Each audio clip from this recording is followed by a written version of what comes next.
حضور تو جانوروں کے لیے بھی رحمت ہے۔ اللہ اکبر، میرا کملی والا پیغمبر عورتوں کے لیے بھی رحمت۔ آج کی خواتین یہ سمجھتی ہے کہ ہماری ترقی جو ہے وہ فیشن کے اندر ہے، تمہیں نہیں پتا تمہاری ترقی تو کملی والے پیغمبر کی اطاعت کے اندر ہے۔ قرآن کہتا ہے وَلَا تَبَرَّجْنَ تَبَرُّجَ الْجَاهِلِيَّةِ الْأُولَى، زمانہ جاہلیت میں جیسے عورتیں بن سور کر نکلا کرتی تھی، اے ایمان والیو تم کبھی بھی ایسے بن سور کے مت نکلنا۔ تم جس کو ترقی سمجھ رہی ہو حقیقت یہ ہے یہی تنزلی ہے۔ قرآن کہہ رہا ہے یہ تو زمانہ جاہلیت کا دستور تھا، عورتیں بن سور کے نکلتی تھی، اور ایمان والوں سے کہا قُلْ لِلْمُؤْمِنِينَ يَغُضُّوا مِنْ أَبْصَارِهِمْ، ایمان والے مرد اور عورتوں سب کو حکم دیا اللہ نے اپنی نگاہیں نیچی کر لو۔ یدنین علیہن من جلابیبہن، اپنے چہروں کو چادروں سے ڈھانپ لو، کیونکہ تمہارے چہروں پہ جو نظریں پڑیں گی ساری کی ساری غلیظ نظریں ہوں گی، ساری کی ساری کیا ہوں گی؟ غلیظ نظریں ہوں گی۔ کوئی اس کو بہن کی نظر سے نہیں دیکھے گا، کوئی اس کو ماں کی نظر سے نہیں دیکھے گا، جو بھی دیکھے گا حرص اور ہوس کی نظر سے دیکھے گا، شیطانی نظروں سے دیکھے گا۔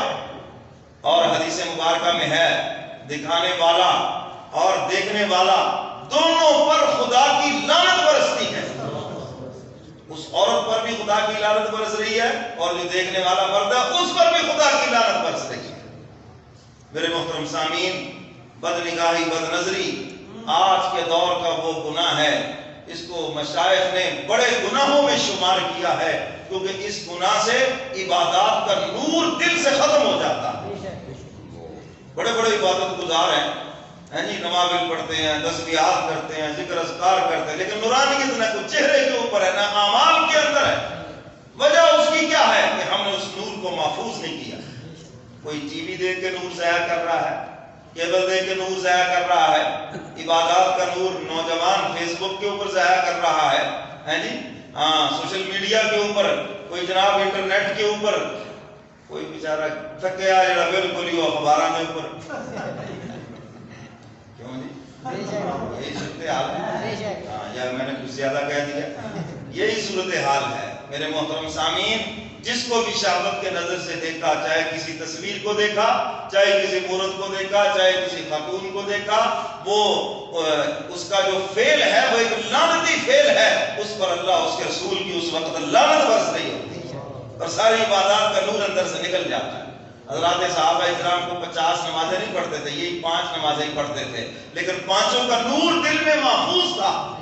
جو بھی عبادت کرتے تھے اس کی نورانیت دل میں محفوظ تھی، اور آج ہمارے دل سے وہ ساری کی ساری نورانیت غائب ہے۔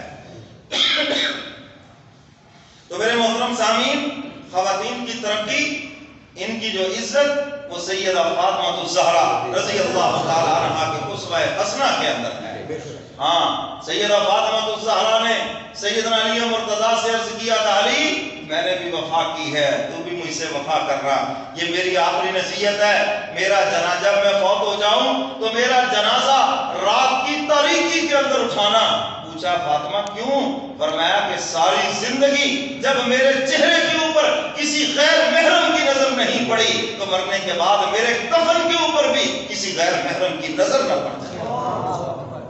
اللہ ہماری بیٹیوں کو فاطمہ والا حیا نصیب کرے۔ ہماری آئیڈیل تو یہ ہونی چاہیے خاتون جنت، جو جنت کی جوان عورتوں کی سردار ہے، اور جس کے بیٹے جنت کے جوان مردوں کے سردار ہیں، اور جس کا شوہر وہ بھی جنت کا سردار ہے، جنت کا بادشاہ۔ ہماری آئیڈیل تو یہ ہونی چاہیے۔